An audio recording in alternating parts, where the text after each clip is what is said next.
கழிச்சு கழிச்சு விட்டுறாங்களா?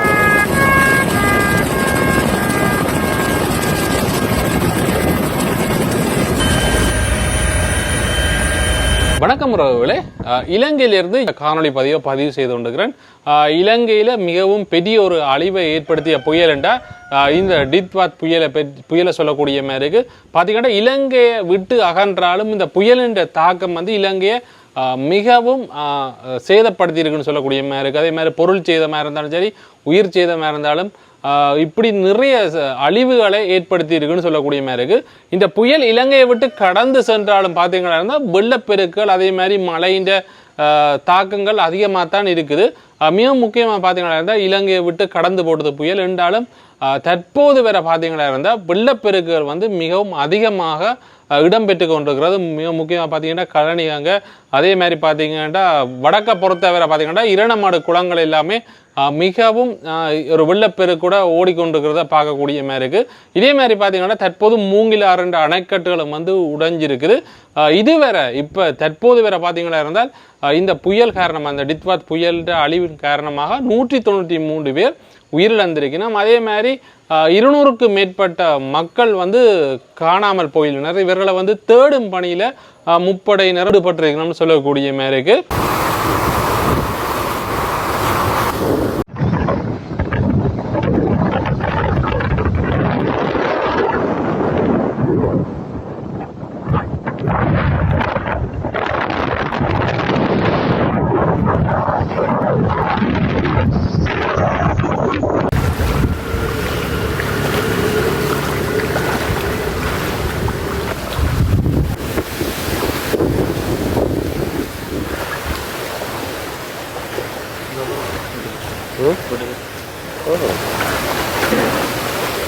இதில் எடுக்கலான்றது நீங்கள் உடனே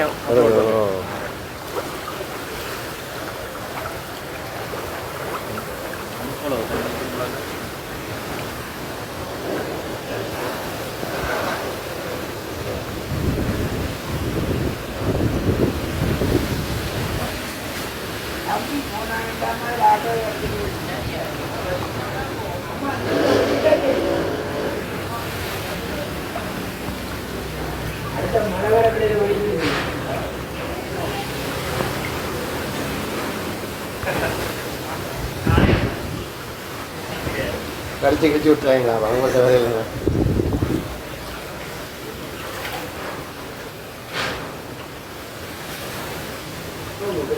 உள்ள எடுக்கலாம் தான் பிரச்சனை இல்லை.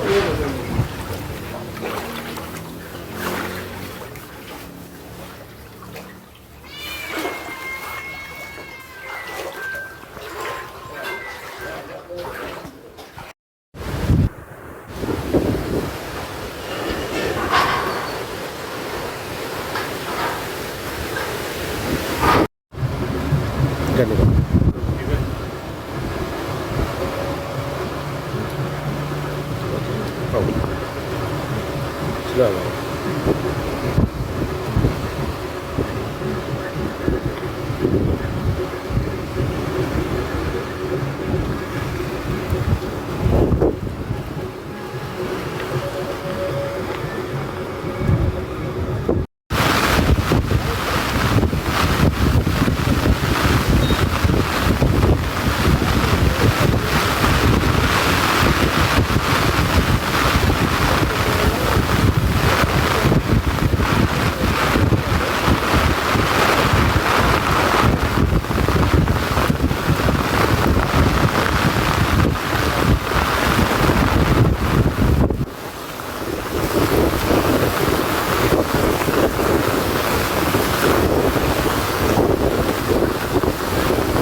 முல்லைத்தீவு மாவட்டத்தில் தற்போதைய காலநிலை தொடர்பான விவரங்களை நான் குறிப்பிட வேண்டும். தற்போது பெய்து வரும் அடைமழை மற்றும் பலமான காற்று காரணமாக முல்லைத்தீவு மாவட்டத்தில் இருக்கின்ற முக்கியமான அனைத்து குளங்களும் வான் பாய்கின்றது. முக்கியமாக முத்தையங்கட்டு, பவனிக்குளம், அதே மாதிரி தண்ணி முறிப்பு குளங்கள் வான் பாய்கின்றன. இதனால் பல வயல் நிலங்கள், குறிப்பாக முல்லைத்தீவு மாவட்டத்தில் சுமார் 50,000 ஏக்கர் வயல் நிலங்கள் முற்றாக நீரினால் மூடப்பட்டிருக்கின்றது. முக்கியமாக முல்லைத்தீவு மாவட்டத்தில் சுமார் 6 இடைத்தங்கல் முகாம்களில் 431 குடும்பங்களைச் சேர்ந்த 1379 பேர் தங்க வைக்கப்பட்டிருக்கிறார்கள். இதை விட சுமார் 500 குடும்பங்களுக்கு மேற்பட்டவர்கள் இடம்பெயர்ந்து தங்களுடைய உறவினர் நண்பர்கள் வீடுகளில் இருக்கின்றார்கள். இந்த முகாம்களில் இருப்பவர்களுக்கு சமைத்த உணவு வழங்குவதற்குரிய ஏற்பாடுகள் இடம்பெற்று வருகின்றது. அதேபோல் மிக முக்கியமான ஒரு விடயம், வயல்களுக்கு சென்ற விவசாயிகள் சுமார் 13 பேர் மீளவும் தங்களுடைய வீடுகளுக்கு வர முடியாத நிலையில் இருக்கிறார்கள். முக்கியமாக நித்தேகுளத்தில் 9 பேர் இந்த வெள்ளத்தினால் சூழ்ந்திருப்பதால் அவர்களை நாங்கள் மீட்பதற்குரிய நடவடிக்கைகளை எடுத்துக்கொண்டிருக்கிறோம். உண்மையில் அவர்களை மீட்பதென்றால் ஹெலிகாப்டர் பயன்படுத்த வேண்டிய தேவை இருக்குது. இது தொடர்பாக நாங்கள் பாதுகாப்பு அமைச்சினுடைய செயலாளரோடு தொடர்வதற்குரிய முயற்சிகள் எடுத்துக்கொண்டிருக்கிறோம். தற்போது முல்லைத்தீவு மாவட்டத்திலே, முக்கியமாக முல்லைத்தீவு நகரிலே மின்சாரம் இல்லை, அதேபோல் தொலைத்தொடர்பு வசதிகள் முற்றாக செயலிழந்திருக்கின்றது. இருந்தபோதும் இன்றைய தினம் நாங்கள் எங்களுடைய அனர்த்த முகாமைத்துவ குழுவை கூட்டி பல்வேறு விடயங்கள் ஆராய்ந்திருக்கின்றோம். அந்த வகையிலே வீதிகள் தடைப்படும் போது அதை உடனடியாக அகற்ற வேண்டிய இருக்கு. மரங்கள் விழுந்து வீதிகளிலே மரங்கள் இருப்பது மிகவும் ஒரு இடைஞ்சலாக இருக்கின்றது. அதேபோல் மிக முக்கியமான விடயம், இந்த மின்சாரம் இல்லாதால் பல பிரச்சனைகள் எதிர்நோக்கணும். முக்கியமான ஒரு பிரச்சனையாக இருப்பது தொலைத்தொடர்பு பிரச்சனை. எங்களுடைய மாவட்டத்திலே இருக்கின்ற எந்த ஒரு அலுவலர்களோடும் எந்த ஒரு வழியிலையும் கைபேசியாக இருக்கலாம் அல்லது நிரந்தர தொலைபேசியினூடாகவும் தொடர்பு கொள்ள முடியாமல் இருக்கின்றது. அது ஒரு பிரச்சனையாக இருக்கின்றது. இதைவிட இந்த இடைத்தங்கல் முகாமிலே இருப்பவர்களை பல கிராமங்களில் இருந்து மீட்டு கொண்டிருக்கின்ற பணிகள் நடைபெற்று தான் இந்த முகாம்களிலே வந்திருக்கிறார்கள். குறிப்பாக மன்னகண்டல் போன்ற பிரதேசங்களிலே இராணுவத்தினுடைய ஒத்துழைப்போடு மக்களை மீட்டு எடுத்து கொண்டு வந்து அந்த இடைத்தங்கல் முகாம்களிலே தங்க வைக்கப்பட்டிருக்கிறது. தற்போதைய நிலையின்படி எதிர்வரும் இன்றைய தினம் மற்றும் எதிர்வரும் தினங்களிலே மேலும் மழை மற்றும் காற்று பெய்ந்தால் இந்த இடம்பெயர்வு அதிகரிக்கிறதுக்குரிய வாய்ப்பும், அதேபோல் பல கிராமங்களில் வெள்ளத்தில் மூழ்கின்ற ஒரு நிலப்பாடு இருக்குது. அதற்கான முன்னேற்பாடுகளை நாங்கள் இயன்ற வரைக்கும் மேற்கொண்டிருக்கின்றோம். இருந்தாலும் மிக முக்கியமாக புதுக்குடியிருப்பு மன்னகண்டல் பிரதேசம், அதேபோல் கருவலங்கண்டல் பிரதேசம், அதேபோல் கொக்குளாய் முகத்துவார பிரதேசம், குமாரபுரம், மாந்தை கிழக்கிலே சிராட்டிகுளம், பாலிநகர் போன்ற பிரதேசங்கள் மிகவும் ஆபத்தான ஒரு பிரதேசங்களாக இருக்கின்றது. அதேபோல் தற்போது பெய்கின்ற மழை ஒரு குறுகிய நேரத்திலே கூடுதலான மழை பெறுவதால் சில முக்கியமான நகரங்கள் கூட பாதிப்படைகின்றன. முக்கியமாக மாங்குளம் மிகவும் ஒரு குறுகிய நேரத்திலே வெள்ளத்தால் போக்குவரத்துகள் தடைப்படுகின்ற நிலையும் இருக்கின்றது. அந்த வகையில் இந்த விடயங்களை நாங்கள் அனர்த்த முகாமைத்துவ நிலையத்தினூடாகவும் ஏனைய படைத்துறையினர் மற்றும் ஏனைய பிரதேச சபைகளுடைய உதவிகளோடு நாங்கள் இந்த விடயங்களை இயன்றளவுக்கு எங்களுடைய வசதிகளுக்கு ஏற்ப முகாமைத்து செய்து வருகிறோம். மிகவும் முக்கியமாக வடக்கை பொறுத்தவரை மிகவும் அழிவுக்குட்பட்ட ஒரு பிரதேசமாக பார்த்தீங்கன்னா மன்னார் மாவட்டத்தையும் சொல்லக்கூடிய மாதிரி இருக்குது. அதே மாதிரி முல்லைத்தீவு மாவட்டம், அதே மாதிரி கிளிநொச்சி மாவட்டத்தையும் சொல்லக்கூடிய மாதிரி இருக்குது. இந்த 3 மாவட்டங்களும் மிகப்பெரிய அளவில் பாதிக்கப்பட்டிருக்கு. அதே மாதிரி பார்த்தீங்கன்னா இருந்தால் தெற்கிலேயும் நிறைய இடங்கள் பாதிக்கப்பட்டிருக்கு. மத்திய மலைநாடு பகுதியில் தொடக்கம் எல்லாமே நிறைய அளவு பாதிக்கப்பட்டிருக்கு. அதில் மிக முக்கியமாக பார்த்தீங்கன்னா நிறைய இடங்களில் மண் சரிவுகள் எல்லாமே இடம்பெற்றிருக்கு. பாருங்க, இது கிட்டத்தட்ட ஒரு 15 வீட்டுக்கு மேலே இந்த ஏரியா. இது சமுக்க வேலை, இது சமுக்க வேலை. இதில் பெய்த்து கொள்ளையலாம் நாங்கள் எப்படி சரி காட்டுறோம் ஆன்லைனில் எல்லாருக்கும். இது நான் நிற்கிற இடம் ஒரு வீட்டு கான்கிரீட். இந்த பாருங்க, இன்னும் பெரிய வீடியோவில் இருந்துச்சு, பெரிய வீடியோவில் இருந்துச்சு. இந்த இடம் இதெல்லாம் பெரிய வீடியோவில் இருந்துச்சு. இது உலகத்தையே காட்டணும். இப்போ நாங்கள் நிற்கிற இடம் கூட ஒரு வீடு தாண்ட வீட்டுக்கு மேலே நாங்கள் நிற்கிறோம். இதே கீழே கூட ஆட்களிக்கக்கூடும். இந்த பாருங்க பாப்பா என்ன நடந்து இந்த ஊருக்கு. பாருங்க இன்னும் நடந்து கல்லாட கூதற யார பக்கம் வச்சிரு காலை முழங்கால கீழே தாண்டிக்குதுமா. இத பாருங்கம்மா, இத பாருங்க எப்படி எப்படி மனுஷன் எல்லாம் மனுஷன். இது பாருங்க மனசு தாங்குதில்லை தாங்குதில்லை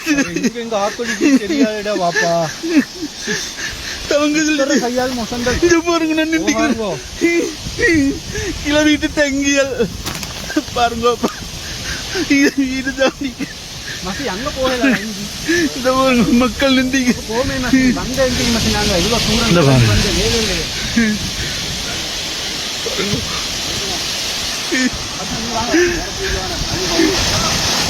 இதுல நிறைய கிராமங்களே இந்த மண் சரிவுகளில் அகப்பட்டிருக்கு. தற்போதும் பார்த்தீங்கன்னா இந்த தேடும் பணிகள் வந்து நடைபெற்று கொண்டிருக்குன்னு சொல்லக்கூடிய மாதிரி இருக்கு.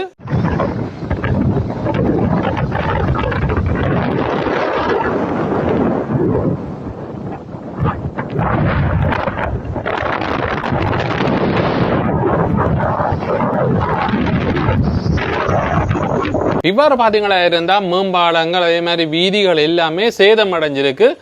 இதுக்கு வந்து பார்த்தீங்களா இருந்தால் புனர் நிர்மாணம் செய்கிறதுக்கு ஒரு மிகப்பெரிய அளவில் நிதி ஒன்று தேவைப்படும். உண்மையிலே இந்த பொருளாதார பார்த்தீங்கன்னா பொருளாதார நெருக்கடிக்கு பிறகு தற்போது தான் இலங்கை வந்து கொஞ்சம் சுற்றுலாத்துறைகள் மூலம் வந்து பொருளாதாரங்கள் நல்ல ஒரு வளர்ச்சியான பாதையில் சென்று கொண்டிருக்கிற நேரத்தில் இந்த புயலின் தாக்கத்தினால ஒரு கீழ்நோக்கி ஒரு செல்ற ஒரு நிலைமை ஒன்று ஏற்பட்டிருக்கு.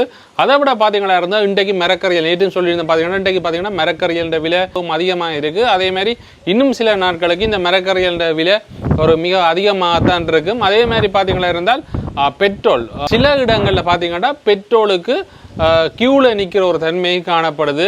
பார்த்தீங்கன்னா இப்போ பெட்ரோல் தட்டுப்பாடு நிலவும் என்ற ஒரு சின்ன ஒரு வதந்தியால் இந்த பெட்ரோலுக்கும் கியூவில் நிற்கிற ஒரு தன்மை காணப்படுது. உலக நாடுகள் வந்து உதவி செய்ய முன் வந்திருக்கு. மிக முக்கியமாக சொல்லி ஆகணும்னா இந்தியா, அதே மாதிரி அமெரிக்கா, பாகிஸ்தான், இவ்வாறு வந்து ஜப்பான் இப்படியான நாடுகள் வந்து நிறைய உதவிகளை வந்து செய்கிறதுக்கு தற்போது முன் வந்திருக்கு. இதுவரையும் பார்த்தீங்கன்னா இருந்தால் இலங்கையில் வெள்ளங்கள் அதே மாதிரி இந்த மீட்பு பணிகள் எல்லாமே இந்த காணொலியில் பார்த்துருப்பீங்க. எல்லாருமே மிகவும் அவதானமாக இருங்க. அதே மாதிரி குளங்களுக்கு பக்கத்தில் இருக்கிறார்கள் எல்லாருமே மிகவும் அவதானமாக இருங்க. அதற்காகத்தான் இந்த காணொலியை வந்து பதிவு செய்திருக்கிறேன். உங்களோட அடுத்த ஒரு காணொலியில் உங்களை நான் சந்திக்கிறேன். நன்றி.